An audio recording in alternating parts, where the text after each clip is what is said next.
आज परत आवरून तयार झालो. आज परत जायचं गावाकडं. चुलत भावाची तिथं जागरण आहे. मोठ्या चुलत्याचा मुलगा आहे. तब्येत चांगली असो किंवा नसो, पण कार्यक्रम सोडता येत नाही. प्रत्येकाला वाटतं आमच्या कार्यक्रमाच्या वेळेसच तुमची तब्येत बिघडती, पण आता काय बळजबरी जावंच लागणार आहे. बळजबरी म्हणजे तब्येत चांगली असली किंवा नसली पण जागरणाला जावंच लागतं. एकट्याला जा म्हटलं नको म्हणत्या. चला मग जाऊन येतो. आणि हा व्हिडिओ रविवारचा आहे. रविवार संध्याकाळचं. सगळ्यांना शुभेच्छा. मागचा व्हिडिओ पाहिल्याबद्दल सगळ्यांना मनापासून धन्यवाद. आणि चला निघालो गावाकडं. खाली जाऊन उभे, लवकर निघावं लागेल. काही घेतलं नाही, फक्त छोटीशी बॅग. वैजापूरला पेढे घेतले. 2 ठिकाणी घेतले. आम्हाला लहान्या मावशीच्या घरी जायचं होतं, मग 2 ठिकाणी पेढे घेतले. उद्या सकाळी जागरण झालं तिकडे जायचं. आणि वडिलांना पण 2 ठिकाणी अशी पेढे घेतली आणि पोरांना जिलेबी घेतली. जिलेबी ताजी ताजी काढून घेतली बघा. 1 किलो जिलेबी, छान जिलेबी होती.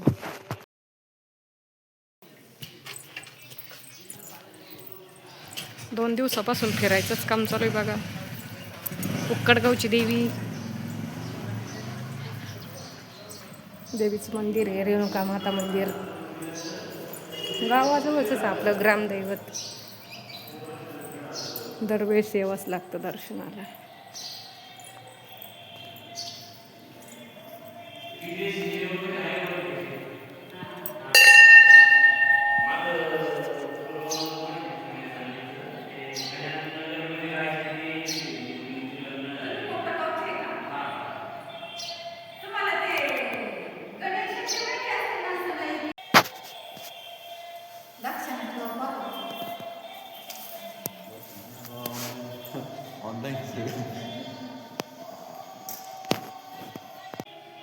बघा याला डिगमाळ म्हणत्या. हे उक्कडगावचं रेणुका माता मंदिर इथली डिगमाळ आहे. लहानपणी याच्यातून जायचं बघा आम्ही. आता भीती वाटती, खूप उंच आहे. त्याच्यातून वरती जायचं खूप भारी वाटतं.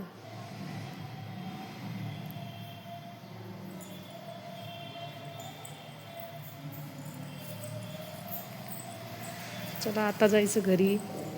पक्षी बघा मस्त. आता आम्ही घरी पोहोचलो, पण जागरण लहान भावाच तिथे आहे आणि हे माहेर आहे माझं.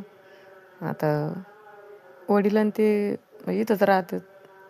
भाऊला ना इथं आलो, त्यांचं चालू होतं काम. आणि वहिनी त्या तिकडे जागरणाच ठिकाणी. पुढच्या वर्षी येतील त्यांच्या जोड्या. यांच्या जोड्या पुढच्या वर्षी.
तुम्हाला माहिती आहे ना,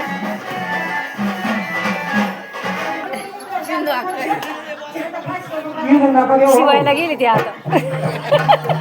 हॉटेल शिवायला गेले.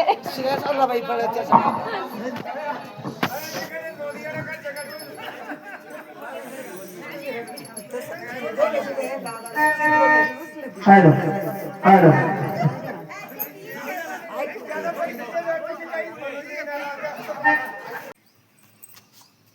आता हा व्हिडिओ सोमवारचा आहे. जागरण संपलं आणि मी लहान्या मावशीच्या घरी आले. त्या दिवशी दाखवली ती मोठी मावशी होती आणि आता ही लहानी मावशी तिळवणीला, तिथं जवळच आहे गाव, माहेर शेजारीच गाव आहे त्यांचं. आणि येताना रुटीनमध्येच आहे. आमच्या काकाची तब्येत खराब झालेली होती, मग येताना मावशीला भेटायचं होतं काकाला, असं ठरवलंच होतं येताना. मग आता मावशीला भेटायला आलो. जागरण सकाळी लवकर संपलं म्हणून आलो काकाला भेटायला. बघा काकाची तब्येत.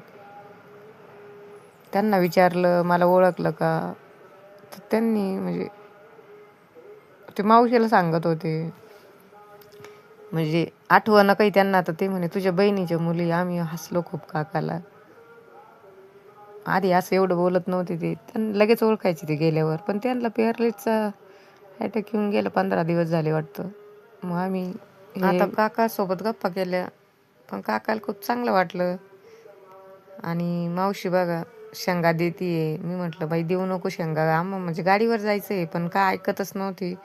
बघा आईच्या जागेवर मावशी असती आणि तिनं मग पिशवी काढली, शेंगा द्यायला सुरुवात केली. असं कोणी म्हणजे एकदम लगेच काढून देत नसतं. मावशीची सूनबाई, मावशीला 3 सून आहे लाडक्या.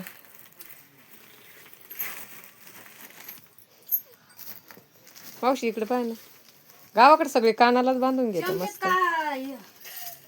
थंडी वाजती हा ना, मग गावाकडे सगळ्याला म्हणजे शोटर वगैरे असतात कामामध्ये.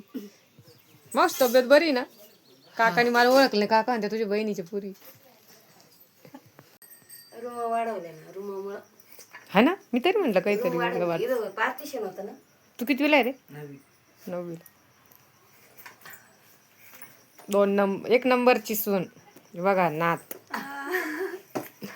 शेट कुठे गेली?